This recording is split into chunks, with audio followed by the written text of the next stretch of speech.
Meus amigos e minhas amigas, bom dia.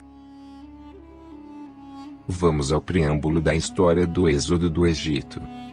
A história na realidade começa quando José, por sua arrogância e inveja de seus irmãos, é enviado por estes ao Egito, lembrando que nos vídeos anteriores esta palavra significa estreito, apertado, limitado, que é o estado de estreiteza do ser humano no seu plano mental, Olam Hazé, neste mundo, contrastando-se com as terras de Israel que são espaçosas, mencionado na própria Torá.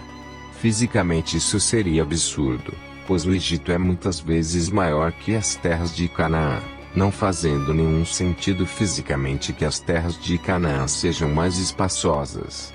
A não ser quando olhadas de outra forma, pela estreiteza de suas mentes centradas no egoísmo, Egito, e para as terras de Canaã como ancestrais às terras de Israel, onde o ego seria eliminado, constituindo-se em uma nova civilização perfeita com amplitude intelectual e de propósitos. Ele levou mais tarde seu pai Jacó e seus irmãos para as terras do Egito e passaram tempos felizes, mas mais tarde subiu ao trono um faraó que não conhecia José e passou a oprimir os israelitas. A razão não importa neste momento, principalmente por tratar-se de um princípio mais profundo da Torá. No Pardes estamos no primeiro nível, o Pshat, que sai da sua primeira letra, significando pleno. Vejam que é simplesmente impossível de um homem da magnitude que alcançou José de vizir e comandar todo o Egito, salvando da fome, sendo o segundo homem na hierarquia de comando, não ser conhecido ou lembrado por um faraó posterior. São aquelas coisas que caracterizam um lugar na Torá para se deter e se escavar um pouco mais, buscando outros significados, de acordo com os princípios da hermenêutica da Torá, mas isso é só para ressaltar o fato de que existem sinais que mostram a localização de algo importante, mas não vamos nos deter agora nisso. Na história bíblica, para deter o crescimento da população de israelitas, coisa que enfadava os egípcios, o faraó ordenou que os filhos homens que vierem a nascer após aquele dia, fossem atirados às águas do Nilo. Como havíamos dito anteriormente, jogar uma criança ao Nilo neste contexto, metaforicamente seria de mergulhá-la na cultura egípcia, coisa que as águas do Nilo representam, conforme discutido anteriormente, matando-a para a sua. Essa postura existe ainda hoje, pois é um terror dos judeus e principalmente dos rabinos das comunidades, verem os seus filhos serem absorvidos pela cultura de outros povos. Isso porque principalmente a cultura de Israel que está sendo formada para toda a terra e para todos os povos, sendo ainda a cultura de Jacó da qual nascerá Israel, a civilização perfeita e do futuro na redenção, e precisa ser formada por todo o seu povo. Cada uma precisa contribuir, daí a manutenção deste povo, pelas gerações, inclusive aumentando e quando possível absorvendo outros povos, isso sendo feito de uma forma natural. Muitos conversos foram recebidos pelos israelitas ao longo de muitas gerações. Muitos sábios de Israel foram de famílias de conversos. Um dos casos mais marcantes foi a de um dos maiores sábios da Torá de todos os tempos, Rabi Akiva. Poderíamos citar muitos, mas não vamos perder o nosso precioso tempo com isso neste momento. Voltando à Torá, Yoheved, esposa de Unrão, ambos filhos de Levi, deu à luz a um menino. Já no início, conta o Midrash que o quarto foi inundado por luz que emanava da criança, já anunciando o seu elevado status espiritual, e durante 3 meses, ela conseguiu ocultar a sua existência, porém não por muito mais tempo. Temendo por sua morte certa, se ela o mantivesse, colocou-o no rio Nilo dentro de uma cesta impermeabilizada com betume, esperando que alguém pudesse vê-lo e tivesse compaixão dele. Entra em cena Abatia, a filha do faraó, que foi um dos heróis mais inesperados da Torá. Não era uma israelita, mas demonstrou compaixão e o recolheu do Nilo, dando-lhe o seu nome. Agora, algo extraordinário acontece. A irmã da criança disse à filha do faraó: Devo ir e chamar uma mulher judia para amamentar a criança para você? A filha do faraó respondeu: vá. A menina foi e trouxe a própria mãe do bebê. Pegue essa criança e amamente, disse a filha do faraó. Vou pagar-lhe um salário. A mulher pegou a criança e amamentou. Êxodo, Shemot 2:7-9. A simplicidade com a qual isso é narrado oculta surpreendentemente a natureza desse encontro. Primeiro, como uma criança. Não apenas uma criança, mas um membro de um povo perseguido, tem a audácia de abordar uma princesa. Não há um preâmbulo elaborado, nenhum Sua Alteza Real ou qualquer outra formalidade do tipo que conhecemos na narrativa bíblica. Elas parecem falar como iguais. Também o são as palavras não ditas. Você sabe e eu sei, sugeriria Miriam, a irmã de Moisés. Quem é essa criança? É meu irmão bebê. É com acento grave importante saber que devido à sua coragem, que passou por cima do decreto de seu pai, o faraó, por compaixão àquela criança, Hashem em sua infinita bondade, adotou-a como sua previamente, nomeando aquela mulher de Batiá, filha de Iá, filha de Hashem, filha do Deus único. Como já mencionei que quando Moisés nasceu, a sala encheu-se de luz. Este é o poder espiritual único que ele recebeu como filho de Yoheve e de Arão. No entanto, foi Batiá quem alimentou essa luz e o ajudou a internalizá-la e manifestá-la na medida em que ele atingiu um nível ainda mais alto, um nível onde seu rosto irradiava a luz de Deus. Os colegas de Marukiva, um sábio do Talmud, referiram-se a ele como aquele cujo semblante brilha como filho de Batiá. Em outras palavras, eles creditaram essa conquista de Moisés à influência de Batiá.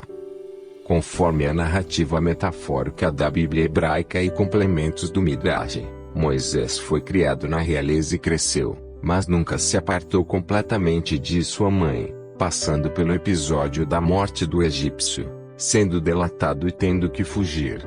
Foi para Midian e lá foi ser pastor de ovelhas para o sacerdote de Midian, Itró, tendo casado com uma de suas filhas, Tzipora, cuja tradução significa pássaro. A história bíblica de Moisés seguiu até que ele chegasse ao monte, por perseguir uma das cabras de Itró que se afastou chegando às cercanias de Horebe e se deparasse com a sarça ardente com o Mailah, anjo, onde Hashem, o tetragrama que é lido como Hashem, o nome, o Deus Supremo, através dele tivesse o diálogo, através de profecia, com Moisés e proferisse a famosa frase Aie Asher Aie, traduzida como sou o que sou, mas para se alcançar este significado, precisaremos dar várias voltas nas estruturas verbais do idioma hebraico para alcançarmos os seus reais significados, sendo na verdade que os dois verbos estão na forma imperfeita equital no futuro e por isso um tempo verbal que para o hebraico ainda não terminou, sendo por isso considerado imperfeito. Serei o que serei a verdadeira tradução imediata, mas com suas ambiguidades verbais do hebraico, poderá estar simultaneamente em dois outros tempos tanto na entrada como na saída da frase. A sofisticação deste conceito de Deus totalmente atemporal em conjunto com palavras como Olam transliterada do hebraico, sendo vários os seus significados, mundo, universo, infinito, eternidade e outros que põem o Deus de Israel conceitualmente em um status infinitamente mais alto que qualquer Deus de seu tempo, mesmo da época da Antiguidade Clássica Grega, sem mencionar o século X a 8 antes da Era Comum, no auge da monarquia de Jerusalém, onde em sua volta só existiriam deuses sanguinários em formas humanas, de animais ou híbridas. É um contraste muito grande. Na verdade, este conceito de Hashem é muito elevado, mesmo nos nossos tempos atuais e quando estudado com maior profundidade é um conceito soberbo, não alcançável por nenhum outro, mesmo nos tempos atuais e para mim até no futuro. É o conceito definitivo para um Deus em qualquer tempo, pois não temos mesmo do ponto de vista científico. Não que a ciência tenha alcançado este nível de compreensão de um Deus. Acreditem. Nos conceitos da Cabala revelada, em sua cosmologia, Deus não seria sustentado por nenhuma estrutura, não repousaria em nenhum substrato, sendo algo bootstrap, termo do inglês que significa aquele que se alça ao ar puxando para cima os cordões de suas próprias botas, ou seja, sustentado por si mesmo, sendo o primordial do primordial, ou seja, o mais profundo primordial da existência e verdadeiramente algo completamente incompreensível a nós, somente compreendido por Ele mesmo. Um Deus que chegaria perto deste significado, pela palavra que o define, seria o Deus supremo do hinduísmo, Brahma, o incognoscível, aquele que não é cognoscível.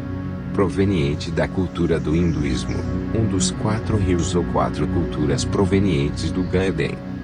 Quando Moisés voltou a seu povo, conversou com seu irmão que inicialmente não acreditou no seu relato do encontro na sarça ardente, mas quando contou com detalhes o que foi mencionado no seu encontro, da referência de seus pais ancestrais e da menção do nome de Hashem, não teve mais dúvidas, acreditou piamente em Moisés e o ajudou, iniciando aquilo que Deus havia ordenado a Moisés.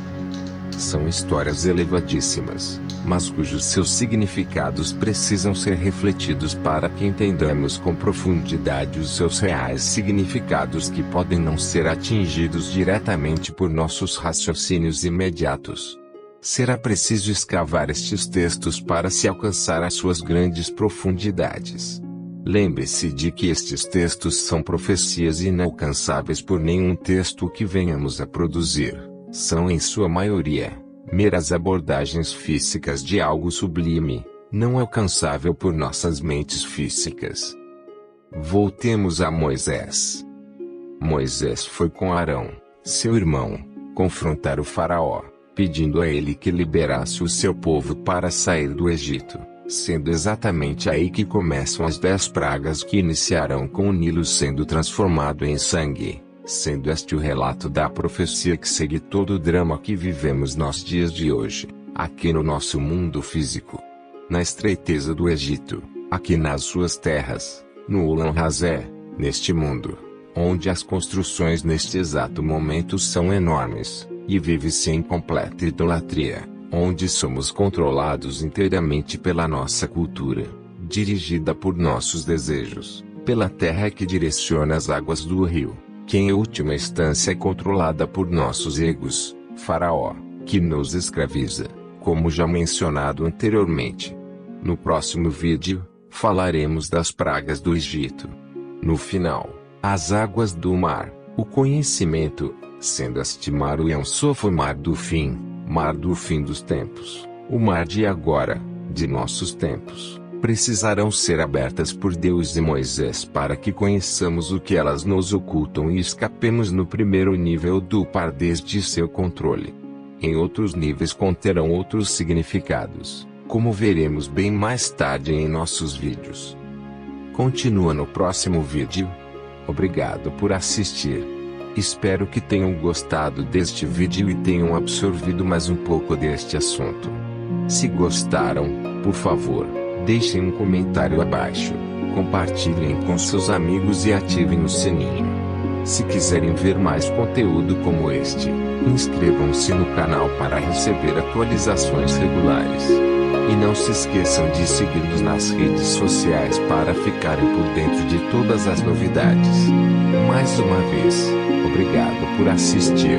Será dada continuidade a este assunto nos próximos vídeos. Obrigado por assistir. Shavuot Tov. Boa semana.